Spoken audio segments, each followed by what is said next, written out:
Assalamualaikum warahmatullahi wabarakatuh. Di sini saya Firda Awalil Nikmah dengan NIM 569 dan Rino Gede Supadi dengan NIM 587 akan mempresentasikan hasil dari tugas kelompok kriminologi kami. Yang pertama, tinjauan singkat tentang kejahatan dan kriminologi. Kejahatan adalah bentuk tingkah laku yang bertentangan dengan moral kemanusiaan, merugikan masyarakat, dan bersifat sosial, serta melanggar undang-undang pidana atau KUHP.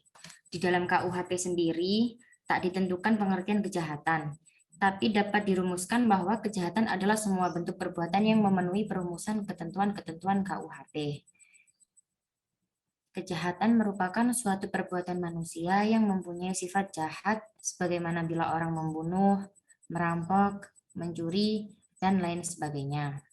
Sutherland menekankan bahwa ciri pokok kejahatan adalah perilaku yang dilarang oleh negara karena merupakan perbuatan yang merugikan negara, dan terhadap perbuatan itu, negara bereaksi dengan hukumnya sebagai pamungkas. Kitab Undang-Undang Hukum Pidana atau KUHP sendiri tidak mendefinisikan secara jelas mengenai kejahatan. Adapun KUHP telah mengatur sejumlah delik kejahatan dalam pasal 104 hingga pasal 488 KUHP. Sejumlah pakar hukum pidana mendefinisikan kejahatan berdasarkan pemikiran mereka masing-masing. Salah satunya adalah R. Susilo. Definisi kejahatan menurut R. Susilo dalam bukunya yang berjudul Kitab Undang-Undang Hukum Pidana serta komentar-komentar lengkap pasal demi pasal, membedakan pengertian kejahatan menjadi dua sudut pandang, yakni sudut pandang secara yuridis dan sudut pandang secara sosiologis. Dilihat dari sudut pandang yuridis, menurut R. Susilo, pengertian kejahatan adalah suatu perbuatan tingkah laku yang bertentangan dengan undang-undang. Dilihat dari sudut pandang sosiologis, pengertian kejahatan adalah perbuatan atau tingkah laku yang selain merugikan si penderita, juga sangat merugikan masyarakat, yaitu berupa hilangnya keseimbangan, ketentraman, dan ketertiban. Demikian menurut R. Susilo.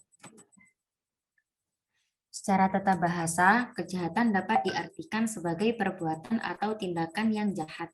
Seperti yang lazim orang mengetahui atau mendengar, perbuatan yang jahat adalah pembunuhan, pencurian, penipuan, penculikan, dan lain-lain yang dilakukan oleh manusia. Sedangkan dari sudut pandang hukum atau yuridis, kejahatan dapat diartikan sebagai suatu perbuatan yang dilarang oleh peraturan perundang-undangan pidana.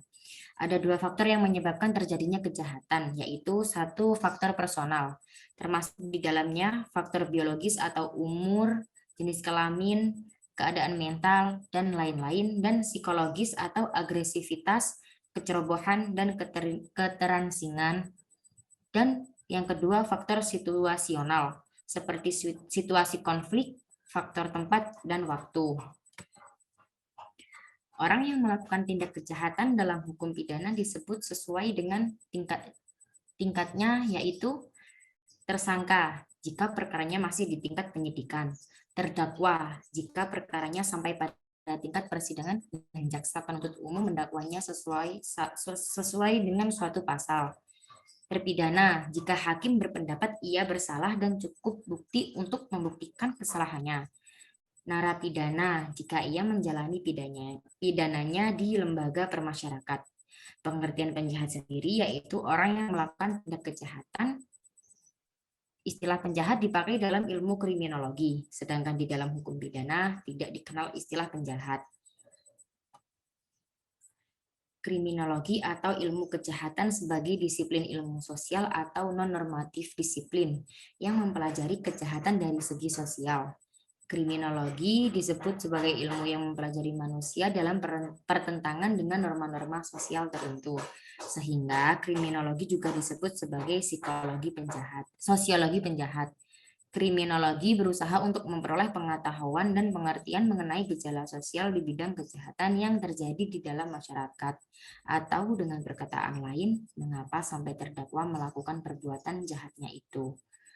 Kriminologi menurut Enrico Ferri berusaha untuk memecahkan masalah kriminalitas dengan telaah positif dan fakta sosial.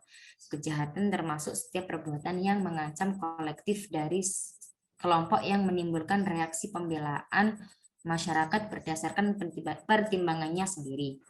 Kriminologi mempelajari kejahatan sebagai fenomena sosial, sehingga sebagai perilaku kejahatan tidak terlepas dalam interaksi sosial. Artinya, kejahatan menarik perhatian karena pengaruh perbuatan tersebut yang dirasakan dalam hubungan antar manusia.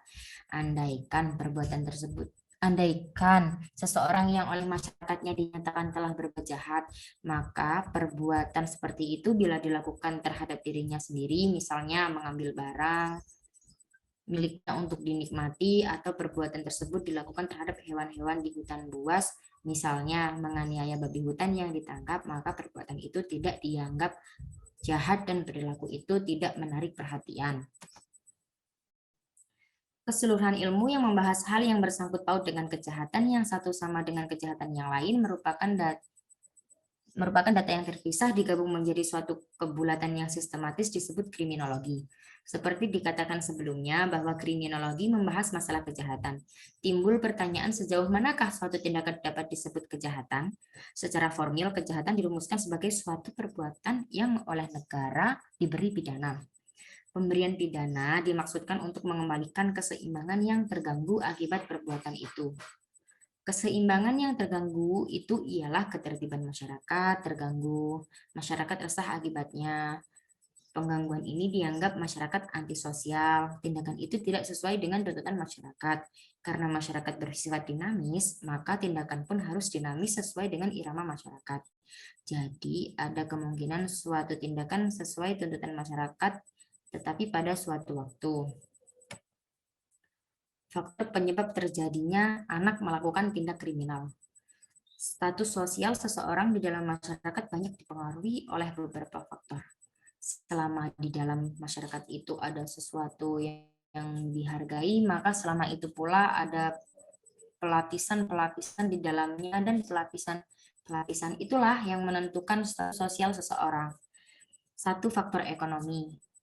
Ekonomi merupakan salah satu hal yang penting di dalam kehidupan manusia. Maka keadaan ekonomi dari pelaku tindak pidana pencurianlah yang kerap kali muncul melatar belakangi seseorang melakukan tindak pidana pencurian. 2. Faktor pendidikan. Sesuai dengan hasil penelitian penulis, pendidikan juga berpengaruh terhadap terjadinya anak melakukan tindak kriminal, di mana tingkat pendidikan pelaku rata-rata hanya tamat sekolah dasar. Faktor pendidikan juga berpengaruh terhadap anak melakukan tindak kriminal. Sebagaimana tabel di atas, pelaku anak melakukan tindak kriminal yang berpendidikan rendah mencapai 12 orang atau 60% yang tamat SD. Kemudian yang berpendidikan SMP sebanyak 5 orang atau 25%. Dan yang berpendidikan SMU sebanyak 3 orang atau 15%. Yang ketiga, faktor lingkungan. Baik buruknya tingkah laku seseorang sangat dipengaruhi oleh lingkungan di mana orang tersebut berada. Pada pergaulan yang diikuti dengan peniruan suatu lingkungan akan sangat berpengaruh terhadap kepribadian dan tingkah laku seseorang. Lingkungan yang dimaksud adalah lingkungan keluarga dan lingkungan masyarakat itu sendiri. Faktor lemah yang keempat yaitu faktor lemahnya penegakan hukum. Pihak penegak hukum kadang-kadang menyimpang dari nilai-nilai hukum yang hidup dalam masyarakat, sehingga ada pelaku kejahatan anak melakukan tindak kriminal yang mendapat hukuman yang terlalu ringan. Dan akibatnya, begitu keluar dari lembaga permasyarakatan tersebut, maka pelaku mengulangi perbuatan jahatnya tersebut. Berikut adalah contoh kasus kriminal.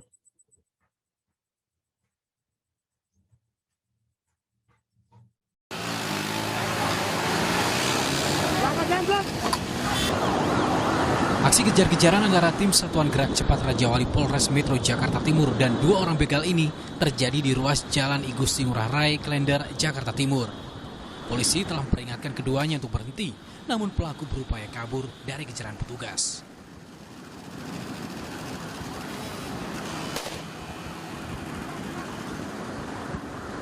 Pelaku justru melawan dengan menggunakan senjata tajam. Keduanya terpaksa ditembak petugas karena berupaya melawan polisi saat akan ditangkap.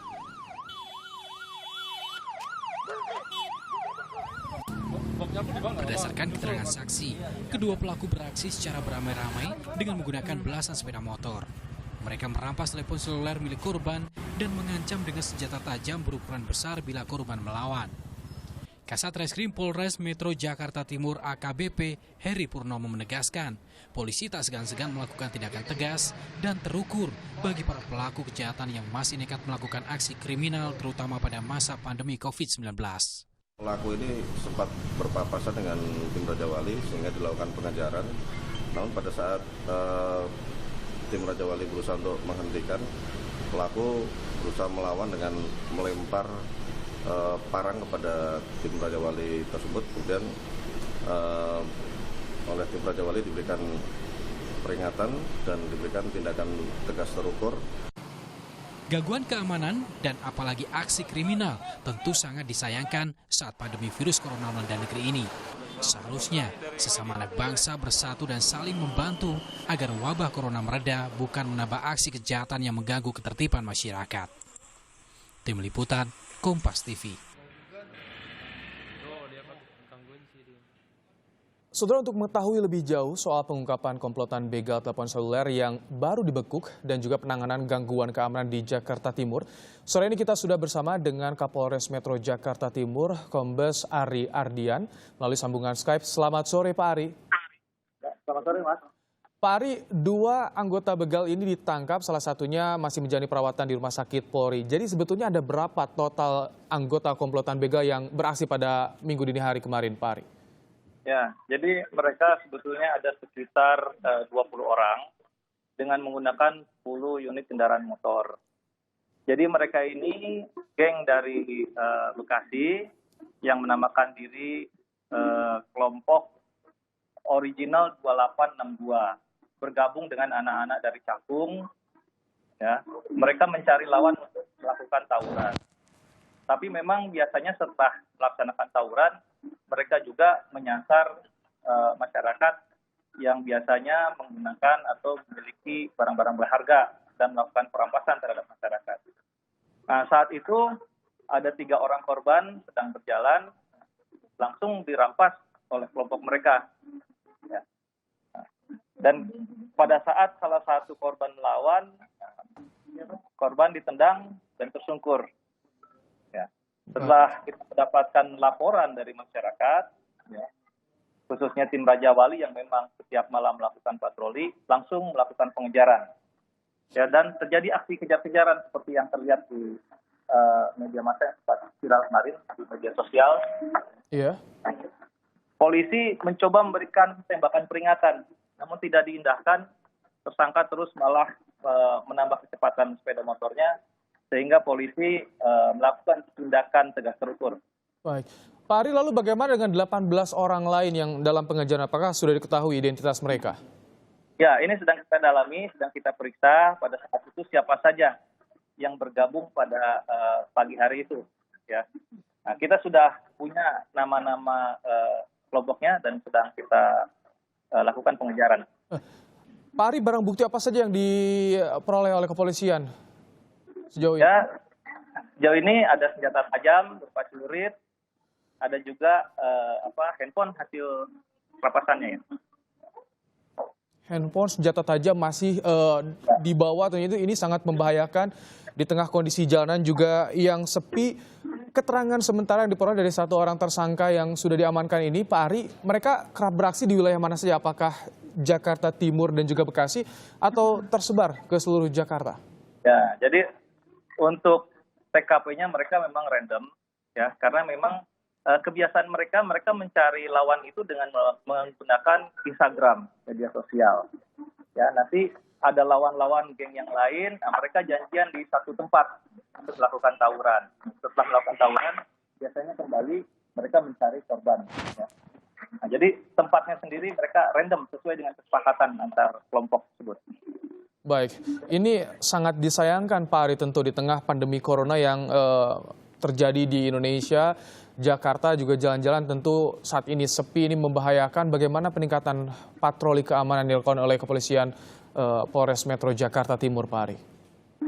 Ya, sebetulnya menyikapi situasi ini, Bapak Kapolri sudah mengeluarkan surat telegram ya nomor 1238 di bulan April ya terkait dengan masalah operasi Amanusa ya di mana beliau memerintahkan kita untuk antisipasi dengan mengutamakan preventif dan preemptif dalam mencegah atau menurunkan potensi gangguan keamanan. Yang pertama kita sebetulnya sudah melakukan pemetaan terhadap titik-titik rawan kejadian kriminalitas. Ya.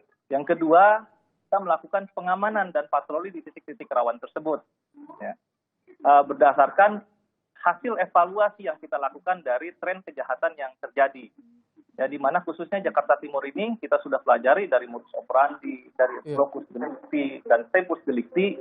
Jam-jam rawan itu ada di jam 1 sampai dengan jam 5 pagi. Sehingga Dini kita hari fokuskan, ya dini hari. Sehingga memang 2 minggu terakhir ini kita fokuskan untuk patroli di jam rawan tersebut. Baik. Ya. Selain Dan berikutnya Pak Ari, selain kejahatan jalanan, apalagi yang harus diwaspadai oleh masyarakat dengan kondisi seperti yang terjadi saat ini, Pak Ari? ya dari kasus-kasus yang ada terjadi sekarang ini, ya selain tadi ada kasus pencurian dengan kekerasan, pencurian dengan pemberatan, ataupun tawuran antar geng ini, juga sekarang trennya yang agak sedikit meningkat adalah kasus penipuan terkait dengan pembelian alat kesehatan seperti masker dan lain-lainnya, hand sanitizer dan lain-lain. Baik, dengan meningkatnya kejahatan termasuk kejahatan jalanan juga penipuan, apa sih yang perlu masyarakat ketahui? Imbauan seperti apa yang ingin disampaikan oleh kepolisian kepada masyarakat? Ya, tentunya tadi kan sudah kita petakan, kita menghimbau masyarakat untuk tetap waspada, berhati-hati, khususnya di jam-jam rawan. Apabila memang tidak terlalu perlu untuk keluar, nongkrong-nongkrong, sekedar jalan-jalan, saya rasa bisa dihindari, ya, supaya tidak menjadi korban kriminalitas. Terus juga terkait dengan masalah penipuan, tentunya apabila kita akan membeli dengan melalui online, ya, harus dipastikan bahwa sumbernya itu memang betul-betul terpercaya sehingga kita tidak menjadi korban penipuan. Dan artinya setiap hari juga kepolisian Polres Metro Jakarta Timur akan melakukan patroli di wilayah hukum Jakarta Timur, terutama di jam-jam malam, Pak Ari. Ya, betul. Jadi tadi malam Minggu, malam Sabtu, ya, ratusan polisi, ya, baik Polres maupun Polsek jajaran kita terjunkan di seluruh titik-titik rawan di wilayah Jakarta Timur. Dan terbukti dalam 1 minggu sudah banyak kasus yang kita ungkap. Baik pencurian Alfamart, baik tawuran, perampasan handphone, ya. Sudah banyak yang kita amankan. Baik, apakah ada tim khusus juga Pak Ari yang diterjunkan untuk pengamanan wilayah hukum Jakarta Timur, terutama juga bagaimana tim yang diterjunkan kepada wilayah permukiman warga? Ya, jadi memang titik-titik rawan selain pemukiman warga, tempat-tempat sentra ekonomi, ya kita sudah petakan betul dan sudah kita tempatkan personil di titik-titik rawan. Dan tentunya kita juga tidak akan segan-segan untuk mengambil tindakan tegas terukur, ya, buat para pelaku tentunya, khususnya yang dapat membahayakan nyawa orang lain, ya. Dan dari beberapa kasus sudah kita ambil tindakan tegas. Baik, tentunya dibutuhkan juga peran serta masyarakat menjaga lingkungan, keamanan lingkungan agar mendukung langkah Polri menciptakan situasi yang kondusif, Pak Ari, ya? Ya, betul. Jadi kita juga, hubungan kita sudah sangat baik dengan para ulama, dengan para ketua-ketua organisasi masyarakat. Ya, kita terus berkomunikasi untuk sama-sama mereka mengamankan wilayah atau daerahnya masing-masing secara swadaya Jakarta. Baik, terima kasih Kombes Ari Ardian, Kapolres Metro Jakarta Timur telah bergabung bersama Kompas Petang hari ini. Terima kasih Pak Ari.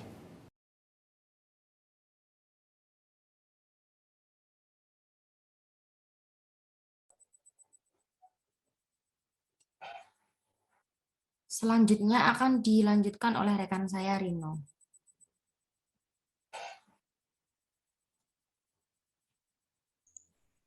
Baik, untuk selanjutnya tentang tinjauan singkat mengenai masa positif Italian dan masa lingkungan dalam memandang persoalan kejahatan. Aliran positif Italian atau The Positive School, penolakan terhadap masa sosialis dilancarkan oleh kaum-kaum tipologi, yakni mereka yang menganggap bahwa kejahatan bukan dihasilkan dari pengaruh ekonomi, namun kejahatan dihasilkan oleh pengaruh perilaku manusia itu sendiri. Penolakan terhadap aliran klasik ini disebut aliran positive school pada abad ke-19. Aliran positif muncul ketidakpuasan dari jawaban-jawaban aliran klasik, aliran yang berusaha menjelaskan mengapa seorang bertindak jahat. Aliran ini bertolak pada pandangan bahwa perilaku manusia ditentukan oleh faktor-faktor di luar kontrolnya, baik merupakan faktor biologi maupun kultural. Ini berarti manusia bukan makhluk yang bebas untuk berbuat menurut dorongan keinginan, tetapi dibatasi oleh perangkat biologisnya dan situasi kulturalnya.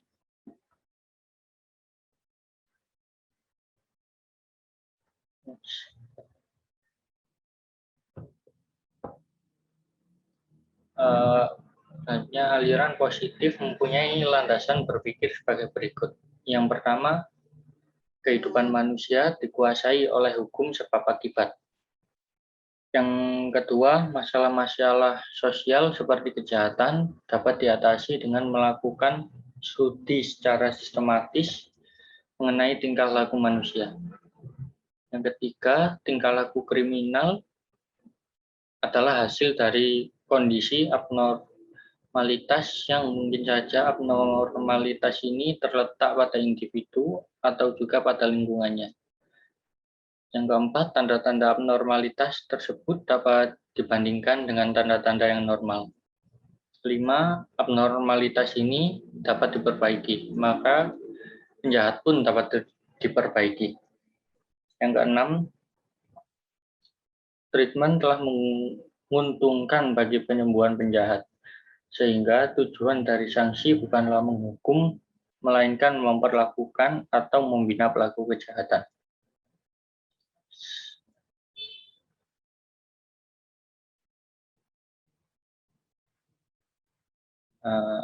Hanya mazhab lingkungan. Mazhab ini dipelopori oleh para ahli kedokteran di Perancis yang menentang ajaran Lombroso tentang kejahatan yang bercorak antropologis dari abad ke-19.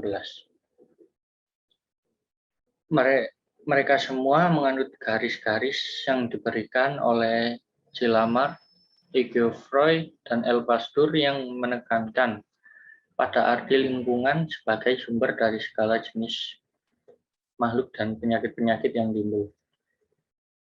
Mazhab ini sebagian besar lebih memajukan teori lingkungan dengan menentang ajaran yang mengatakan bahwa kejahatan ada sejak lahir. Tokoh terkemukanya adalah Al-Lachasagne, seorang guru besar dalam ilmu kedokteran kehakiman di perguruan kriminal internasional. Ia menentang hipotesa Lombroso dan merumuskan ajaran mazhab lingkungan sebagai berikut. Yang terpenting adalah keadaan sosial di sekeliling kita dengan sebuah perbandingan modern, di mana diumpamakan keadaan sosial di sekeliling kita adalah suatu pembenihan untuk kejahatan. Kuman adalah orang yang mendapatkannya. Suatu unsur akan mempunyai arti apabila menemukan benih yang membuat berkembang. Tokoh yang tidak kalah penting dalam mazhab lingkungan yaitu Guittardo. Menurut pendapatnya, kejahatan bukan gejala yang antropologis tapi sosiologis, yang seperti kejahatan masyarakat lainnya dikuasai oleh peniruan. Mazhab yang didasarkan pada lingkungan ekonomi ini mulai berkembang pada pertengahan abad ke-19.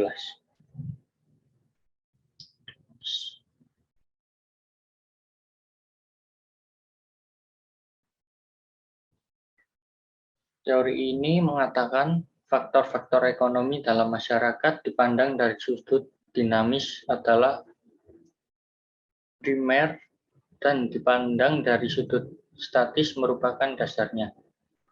Esturati sebagai salah satu tokoh pertama dalam aliran mengatakan bahwa tidak ada kekurangan dan kesengsaraan saja, tapi juga nafsu ingin memiliki, yang berhubungan erat dengan sistem ekonomi pada waktu sekarang, mendorong kejahatan ekonomi. Mengenai kejahatan terhadap orang, Turati menunjukkan akan pengaruh dari keadaan material terhadap jiwa manusia. Misalnya, kesengsaraan membuat pikiran menjadi tumpul. Kebodohan dan ketidakadaban merupakan penganut-penganutnya. Dan hal-hal ini merupakan faktor yang berkuasa dalam timbulnya kejahatan. Serta keadaan tempat tinggal yang buruk menyebabkan kejahatan kesusilaan. Kolajani dalam bukunya Sosiologia Kriminal juga menentang aliran antropologi. Ia menunjuk kepada hubungan antara krisis dengan bertambahnya kejahatan ekonomi, antara kejahatan dengan gejala patologis sosial seperti pelacuran yang juga berasal dari keadaan perekonomian. Kolajani menekankan pula adanya hubungan antara sistem ekonomi dan faktor-faktor umum dalam kejahatan. Beberapa hasil etiologi daripada sosiologi kriminal yang menyebabkan terjadinya kejahatan, diantaranya terlantarnya anak-anak, kesengsaraan, nafsu ingin memiliki, kecintaan terhadap minuman keras, kurangnya peradaban dan perang. Para ahli juga menambahkan bahwa hal yang paling baik untuk mencegah kejahatan adalah suatu sistem ekonomi di mana telah tercapainya kestabilan sebesar-besarnya dan kekurangan sebanding yang sekecil-kecilnya dalam pembagian kekayaan.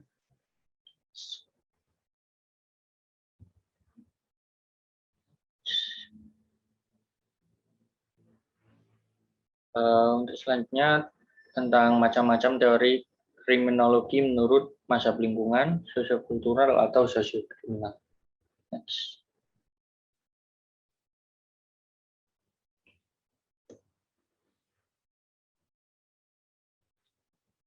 Teori yang pertama adalah teori sosiologis. Dalam memberi kuasa kejahatan, teori sosiologis merupakan aliran yang sangat bervariasi. Analisis sebab-sebab kejahatan secara sosiologis banyak dipengaruhi oleh teori kartografi dan sosialis. Teori ini menafsirkan kejahatan sebagai fungsi lingkungan sosial atau crime as a function of social environment. Pokok pangkal dengan ajaran ini adalah bahwa kelakuan jahat dihasilkan oleh proses-proses yang sama seperti kelakuan sosial. Dengan demikian, proses terjadinya tingkah laku jahat tidak berbeda dengan tingkah laku lainnya, termasuk tingkah laku yang baik. Orang melakukan kejahatan disebabkan karena orang tersebut meniru keadaan sekelilingnya.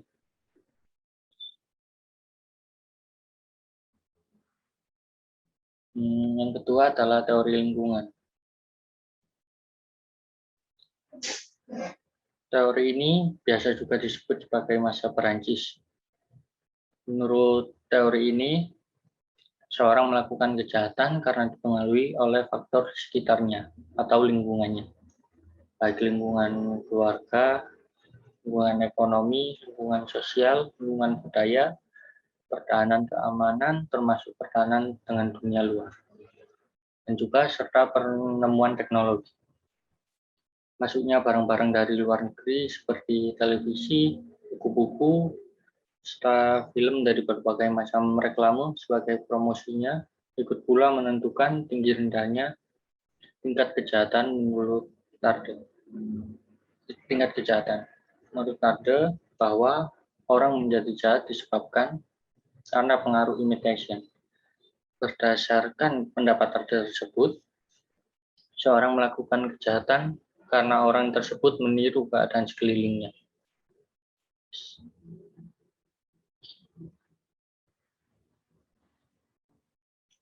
Teori yang ketiga adalah teori biososiologis. Teori dari aliran ini adalah Adi Prince, Van Hummel, De Simons, dan lain-lain.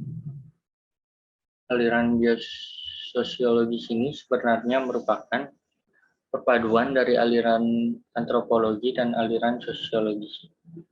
Oleh karena caranya didasarkan bahwa setiap kejahatan itu timbul karena faktor individu seperti keadaan psikis dan fisik dari si penjahat dan juga karena faktor lingkungan. Faktor individu itu dapat meliputi sifat individu yang diperoleh sebagai warisan dari orang tuanya, keadaan badania, kelamin, umur, intelek, temperamen, kesehatan, dan minuman keras. Keadaan lingkungan yang mendorong seorang melakukan kejahatan itu meliputi keadaan alam, misalnya geografis dan klimatologis, dan juga keadaan ekonomi. Yang ketiga adalah teori ekologis. Teori ini adalah teori mencari sebab-sebab kejahatan dari lingkungan manusia maupun lingkungan sosial, seperti kepadatan penduduk, mobilitas penduduk, hubungan desa dengan kota, khususnya urbanisasi, dan juga daerah kejahatan dan perumahan kumuh.